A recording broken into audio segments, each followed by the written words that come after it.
Hello বন্ধুরা, কেমন আছেন সকলে? আশা করছি সকলে খুবই ভালো আছেন, সুস্থ আছেন। চরমিকা লাইফস্টাইলে নতুন একটা ব্লগে সবাইকে স্বাগত জানাচ্ছি। আজ রথযাত্রা উপলক্ষে সকলকে অনেক অনেক ভালোবাসা ও শুভকামনা রইল। কারণ আমার ভিডিওটা একটু ছাড়তে লেট হয়ে গেছে, আমার শরীরটা একটু খারাপ। আমার যেহেতু শ্বাসের প্রবলেম আছে তার জন্য ও কাশি হয়ে গেছে। তো আজ কোথাও রথযাত্রা যেতে পারবো না, কেননা শরীরটা ভালো না। এদিকে বর্ষাবি হচ্ছে, আর বাইরে গেলে ঠান্ডা লেগে যাবে। আবহাওয়াতে ঠান্ডা লেগে কাশি হয়ে যাবে, আরও বেশি শরীরটা খারাপ করবে। তার জন্য ভাবছি উল্টোরাতে যাবো। উল্টোরাতে গেলে তোমাদের সঙ্গে অবশ্যই ভিডিওটা শেয়ার করবো। আর যেহেতু রবিবার, তার জন্য বেড কভারটা চেঞ্জ করে নিয়েছি। ধোয়াটা পেতে দিয়েছি, নতুনটা পাতা হয়নি। নতুনটা আছে অলরেডি একটা, কিন্তু পাতা হয়নি, পরে পেতে দেবো। এদিকে চলে এসেছি বেড কভারটা ভিজাতে, বালিশের কভারও ভিজাতে। মেঘলা মেঘলা আছে, কিন্তু দুপুরবেলা বর্ষা শুরু হয়ে গেছিলো, তার আগে আমার বেড কভারগুলো শুকিয়ে গেছিলো। আজ প্লেন জলতে ভিজিয়ে নিচ্ছি, কেননা যে বেড কভারটা ধুয়ে দিচ্ছি না, সেটা গরম জলে ধুলে কী হবে, কুচকিয়ে যাবে আর দেখতে ভালো দেখা যাবে না। তার জন্য প্লেন জল দিয়ে ভিজিয়ে দিচ্ছি। কিছু জামা প্যান্ট ভিজিয়ে দিয়েছিলাম, কিছু টাইম ভিজানো থাক, তারপরে কেচে নেবো। চলে এসেছি নাস্তাটা খেতে। সকালের নাস্তা, এই খাবারটা না উড়িষ্যায় খুব চলে, এটাকে বীরবড়া বলে। আমরা প্রায় মাঝে মাঝে খেয়ে থাকি, গরম গরম বানিয়ে দেয়, খেতে কিন্তু খুব ভালো লাগে। তারপরে যে ট্যাঙ্কটা পরিষ্কার করব, কিছু অগোছানো আছে সেটা গুছিয়ে রাখবো। এর আগের ভিডিওতে তোমাদের দেখিয়েছি, আলমারিটা পরিষ্কার করেছিলাম। মেয়ের আলমারিটাও মেয়ে পরিষ্কার করে নিয়েছে, আমি একটু হেল্প করে দিয়েছিলাম, কারণ ও একা একা কোনো কাজ করতে পারে না, ও ততটা বোঝে না। এমনিতে লম্বা হয়ে গেছে, কিন্তু বয়স কম, বয়স এই 14 বছর চলছে ওর, এখনও 15 বছর হয়নি। তো সব কিছু পরিষ্কার করেছি। এ দেখো, এটা আমার মেয়ের ছোটোবেলার জামা, এটা তো গুছিয়ে রেখে দিয়েছি। কত ও চলে এসেছে, দেখো। ও দেখে খুব খুশি হয়ে গেছিলো। অনেক জামা আছে এইভাবে, নতুন জামা। ছোট হয়ে গেছে, ও জলদি জলদি বড় হয়ে গেছে, বয়স হিসাবে কিন্তু বড় হয়ে গেছে, লম্বা হয়ে গেছে, তার জন্য জামাগুলো সব ছোট হয়ে গেছে। ফের গুছিয়ে রেখে দিয়েছি সব কিছু। এখন ঘরটা পুরো ক্লিন হয়ে গেছে, এখন পোছালে গিয়ে স্নান করতে যাব। তোমরা তো জানো এই রবিবার দিনটা আমি পোছা লাগাবোই, তাতে শরীর খারাপ থাকলেও কি না থাকলেও। না পোছা লাগিয়ে আমি থাকতেই পারি না। হাজব্যান্ড মানা করে যদি শরীর খারাপ থাকে, এমনিতে আমার শরীরটা একটু খারাপ, তার জন্য ভিডিওটা ছাড়তে একটু লেট হয়ে যাচ্ছে।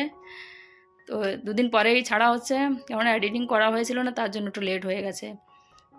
আর হাজব্যান্ড বি প্রচণ্ড মানা করে, তোমার শরীরটা জরুরি বেশি, আমার ভিডিওটা জরুরি নয়। ও তো খুব মানা করছে, বলছে পুরো ছেড়ে দাও, ভিডিও বানাতে হবে না, আমাকে বকছে, রাগ করছে। তো ও একবার শুরু করেছি, বলে ছাড়তে ইচ্ছা করে, মন লাগে। তারপর বেড কভারগুলো ধোয়া হয়ে গেছে, বালিশের কভারগুলো ধুয়ে দিয়েছি। আর এই যে চুল কেটে নিচ্ছি, অনেক দিন ধরে ভাবছি চুল কেটে, দেখো কী পরিমাণে চুল উঠছে, এই দেখো। এই জন্য ভাবছি কেটে ফেলবো। মেয়েকেও কেটে দিয়েছি, তোমাদের সঙ্গে শেয়ার করা হয়নি, ও অলরেডি স্নান করতে চলে গেছে। ও বেরোলে আমি স্নান করতে যাব। তো এইভাবে আমি চুল কেটে থাকি, দেখো কীভাবে। দুই সাইডে দুটো বেঁধে দিয়েছি, ফের আবার বেঁধে দেবো, ফের আবার যতটুকু কাটার প্রয়োজন সেইখানে বেঁধে দেবো। কিন্তু আমি বিউটি পার্লারে যাই না, কারণ আমার আশেপাশে কোথাও বিউটি পার্লার নেই। এই 10 কিলোমিটারের ভিতরে কোথাও বিউটি পার্লার নেই। ওই যে আমার ছেলে যেখানে স্কুলে যায়, ওখানে একটা মার্কেট আছে, বড় মার্কেট ওটা, তো ওইখানে বিউটি পার্লার আছে। আর সবসময় তো যাওয়া সম্ভব হয় না, তার জন্য এই যে যতটুকু দরকার আমি কেটে দিয়েছি, দেখো। অনেকটাই কেটে দিয়েছিলাম, কেননা প্রচণ্ড চুল ঝরছে। আর জানো তো বন্ধুরা, আমার আগে অনেক লম্বা চুল ছিল। তোমরা দেখতে চাইলে অবশ্যই তোমাদের দেখাবো, সেই ফটোটা আছে আমার কাছে।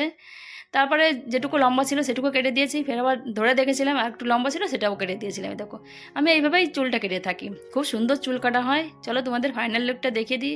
শ্যাম্পু লাগিয়ে চলে এসেছি। তো আমি কখনও বিউটি পার্লার যাই না, আগে বিয়ের আগে যেতাম। বিয়ের আগে আমাদের গ্রামে কিংবা কলকাতায় ওখানে বিউটি পার্লার ছিল, আমরা যে মার্কেটটায় থাকি সেইখানে বিউটি পার্লার আছে। তো আমি প্রায় বিউটি পার্লারে কেটে থাকতাম। দেখো কত সুন্দর হয়েছে, তোমাদের কাছে কেমন লেগেছে অবশ্যই জানিও। আমি তো এইভাবেই চুল কাটি, তোমরা আমি ট্রাই করতে পারো, খুব সুন্দর চুল কাটা হয় কিন্তু। আর মেয়ের চুলও আমি নিজেই কেটে দিই, আর আমার চুল আমি নিজেই কাটি। আমি বিউটি পার্লার যত কাজ আছে আমি নিজেই ঘরে নিজে করি, কখনো আমি বিউটি পার্লার যাই না। যাওয়া ততটা সম্ভব হয় না, কারণ আশেপাশে বিউটি পার্লার নেই। ওই 40 কিলোমিটার দূরে আছে, আর এই 10 কিলোমিটার দূরে আছে, তার জন্য যাওয়া হয় না। আর বাইরে থেকে বারবার বিউটি পার্লারের খরচা আমাদের মতন মধ্যবিত্ত লোকেদের খুব বড় ব্যাপার। আজ দুপুরের খাবারে খিচুড়ি ভাত বানিয়েছিলাম। হাজব্যান্ড দুদিন থেকে বলছে একটু খিচুড়ি ভাত বানিয়ে দিতে, তো সবজিটা ছিল না, আর হাজব্যান্ডে বলছিল, তার জন্য বানিয়ে দিয়েছি। কিন্তু কি জানো তো বন্ধুরা, কী প্রবলেম হয়ে গেছিলো, ছেলে খিচুড়ি ভাত দেখে পুরো কান্না শুরু হয়ে গেছিলো, খেতেই চাইছিল না, অনেক ঝামেলা করেছিল। তারপরে অনেক বুঝিয়ে সুঝিয়ে ওকে ভাতটা খাইয়েছিলাম, একটু লেবু দিয়ে দিয়েছিলাম, সঙ্গে পাঁপড় ভেজে নিয়েছিলাম। তো এইটাও আমার ছেলে একটুও খেতে চায় না, খিচুড়ি ভাত আর পান্তা ভাত ও একটু দেখতে। বন্ধুরা এখন সন্ধ্যা লেগে গেছে, তো মেয়ে বলছে সন্ধ্যা লেগে দেবে, তো ফার্স্ট থেকে এই পর্যন্ত ভিডিওটা দেখার জন্য অনেক অনেক ধন্যবাদ। তোমাদের কাছে একটা অনুরোধ রইল, তোমরা যদি আমার চ্যানেলে ফার্স্ট ভিডিওটা দেখে থাকো, এখনও চ্যানেলটাকে সাবস্ক্রাইব করোনি, অবশ্যই আমার চ্যানেলটাকে সাবস্ক্রাইব করে তোমার একটু পাশে থেকো, একটু এগিয়ে যেতে সাহায্য করো। তো অনেক আশা নিয়ে ইউটিউব চ্যানেলটা খুলেছি আমি, আমাকে একটু সাপোর্ট করো। আর তোমাদের কাছে ভিডিওটা কেমন লেগেছে অবশ্যই জানিও, ভালো লাগলে অবশ্যই একটা লাইক করে দিও। তো আজ রথ আছে, হাজব্যান্ড বলছিল রথে যাওয়ার জন্য, আমি বলছি এখান থেকে কার ভাড়া করে যেতে হবে। তো আমার ছেলে যেখানে স্কুলে যায় সেইখানে রথটা হচ্ছে, আর এখানে আশেপাশে একটা রথ হচ্ছে, ওর মেয়ে যেখানে স্কুলে যায় সেখানে একটা রথ। ওইখানে ততটা ভালো হচ্ছে না, ওই দূরে 10 কিলোমিটার দূরে ওইখানে ভালো হচ্ছে, আশেপাশে এরা লোক গেছে, ওদের কার আছে ওরা গেছে। হাজব্যান্ড বলছিল, আমরা যাইনি। আর আর বাইরে দেখো বর্ষা হচ্ছে। ওই যে যদি ফার্স্ট ভিডিওটা দেখে দেখো, চ্যানেলটাকে এখনো সাবস্ক্রাইব করনি, অবশ্যই আমার চ্যানেলটাকে সাবস্ক্রাইব করে বেল বাটন অন করে দিও। আর ভিডিওটা কেমন লেগেছে অবশ্যই জানিও, ভালো লাগলে একটা লাইক করে দিও। এখন সন্ধ্যা লেগে গেছে, তো আমের জুস বানিয়ে নিয়েছি। ছেলে বহুত মন খারাপ, ওর কান্না করছে, বলছে সবাই মিলে রথযাত্রা দেখতে যাচ্ছে, আমাকে কেন নিয়ে যাওনি, যেতে চাইছিল। ওই যে বর্ষা পড়ছে তার জন্য যাওয়া হয়নি। তো এই আমগুলো ওই যে বাজার থেকে এনেছিল, তোমাদের দেখিয়েছিলাম, তো ভালো ছিল না, মিষ্টি ছিল না, তার জন্য জুস বানিয়ে দিয়েছি, চিনি দিয়ে বানিয়ে দিয়েছি। এদের রাতের খাবার বানাতে চলে এসেছি। রাতের খাবারে পরোটা বানিয়েছিলাম, হাজব্যান্ড বলছে পরোটা বানিয়ে নেও, খাওয়ার জন্য কিছু ছিল না, কারণ দুপুরবেলা খিচুড়ি ভাত বানিয়েছি। তো বলছে পরোটা বানিয়ে নাও, খাওয়া হয়ে যাবে। বাচ্চারা বলছে কিছু খাবে না, ওদেরও খিদা লাগেনি। ও বাইরের থেকে কিছু খাবার এনে দিয়েছিল ওর বাবা, সেটা খেয়েছে। রথযাত্রা যে পারেনি তার জন্য ওদের ভীষণ মন খারাপ। আমরা ভাবছি সামনের রথটায় যাবো, যে উল্টো রথ আছে না, ওটাতে কোথাও যাব।